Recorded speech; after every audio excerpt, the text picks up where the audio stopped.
Good morning everyone, mga ka-blissful LB Vlogs family, Papa Dins TV and ka-business official. Good morning po diyan sa atin, and dito po ay 10 o'clock ng umaga, and so it's 2 AM na po diyan sa Pilipinas. Opo. Ako po ngayon ay nandito sa Williams Lake, 35 minutes from our place. Yes, gusto ko po pakita sa inyo ng konti itong lugar po ng Williams Lake. Yes, lakad po ako ng konti. Yes, good morning po mga ka-blissful. And gusto ko pong mag-film dito at ipakita po ng ang ganda po ng Williams Lake. Dito po ginaganap yung Stampede. Stampede is yung pong mga kabayo, yung mga kabayo nagkakaroon po ng ano yun, ang tawag doon, yung pag like a tournament. Yes, nakapanood po ako 2 years ago, pero syempre hindi po ako masyadong na enjoy kasi hindi ko naman po talaga kailangan ko pong i-adapt kung ano po yung mayroon ako, and that time po hindi ko pa po masyadong gusto yung mga ganong pangyayari or yung ganong mga activities. Okay, papakita ko po sa inyo yung pinaggaganapan noon na ito po, napakalaking lugar po. Yun po ay ginaganap ng June or July. So ngayon po ay August, pero ito, papakita ko po sa inyo. Yan, it's like yan po, diba, napakalaki. And yan po yung isang activities nila pagka po summer. Ayun, mayroon palang ano dun, mayroon palang kabayo din. So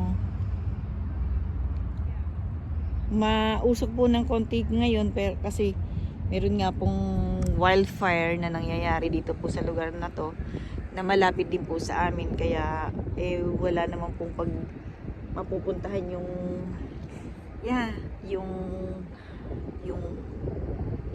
hangin. So paikot-ikot lang, kaya scattered po yung usok. Yan po ang kapaligiran na pwede ko pong ipakita na maganda pong lugar na nangyayari po dito sa Williams Lake, British Columbia, Canada. Okay, masasabi po namin na isa po itong lugar na to sa pinakamagandang lugar dito sa Canada, kasi dito po ay lahat po ng season, 4 season po ay nararanasan po namin dito. Ito po yung pinaka masasabi naming magandang lugar, kasi hindi po siya nagiging malamig na malamig, hindi po katulad sa ibang lugar na talaga pong mahaba ang lamig. Pero kung tatanungin po ninyo ako kung ano ba ang gusto ko, ang mainit o malamig, nako, doon po ako sa malamig, kasi yun po yung gusto ko. Pagka po winter ay ako po ay nag-i-enjoy po ako sa labas. Mas gusto ko pong sa labas ako. Yes, opo, yun po. Maglalakad lang po ako dito at may tao po dito, kaya kailangan ko pong nice. It's so nice there, So inilid ko lang po kasi may tao pong nag-uusap doon na syempre kailangan ko pong igalang sila. And ako po ay nagfi-film para po sa inyo, sa mga nandiyan po sa Pilipinas at sa ibang bansa. Gusto ko pong ipakita yung ganda ng kapaligiran po dito sa Canada. Ito pong siguro po along the way in the future madadala ko po kayo sa mga lugar na pupuntahan ko, and para po maibahagi sa inyo ang lugar, ma-inspire po kayo na makarating din dito, kasi lahat naman po pwede din po namang mangyari sa ating lahat. Right? Mangarap po tayo. Huwag po nating limitahan yung ating pangarap. Kasi lahat ng bagay naman po ibibigay ng Diyos sa atin. Kung yun po yung makakaganda sa ating buhay. Ganda no. Para siyang yan na naman, may napaka. Okay. Ganda. May konti pa pong mga roses. Dito konti na lang kasi lumalamig na nga po. So kung sa atin ay may mga ganitong lugar, dito rin. Pero pagka po bago yung kunyari, ngayon po ay magwi-winter, kaya yan, hindi na po masyadong maganda yung mga bulaklak. Saka ayan po, medyo maingay. Dito po tayo sa tabi ng daan. Ayan.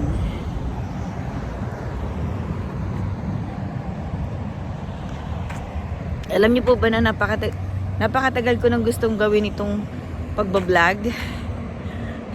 Nasa puso ko po na mag-vlog. Hindi po para sa kung ano pa. Gusto ko pong ibahagi kung ano po yung nandito at nararanasan ko. Especially po sa mga bata pa na nangangarap po na ng makarating dito, magandang buhay, maayos na pumumuhay. Kasi yun nga po, ito pong lugar na to ay first world country, and gaya po nung isinasabi ng iba na yung pong ating lugar ay nasa third world country po tayo. Kaya yan, nakakalungkot kasi sino ba naman ang gustong nasa ibang bansa? Syempre sa akin po mas masarap pa talaga diyan sa Pilipinas. Kasi pagka po na diyan, parang ang laya mo, parang ang saya mo. Iba po yung saya diyan sa atin sa Pilipinas. Pag po ako'y umuwi, parang kulang na kulang yung aking panahon para sa aking mga anak, sa aking po mga kapatid. Kaya ayan,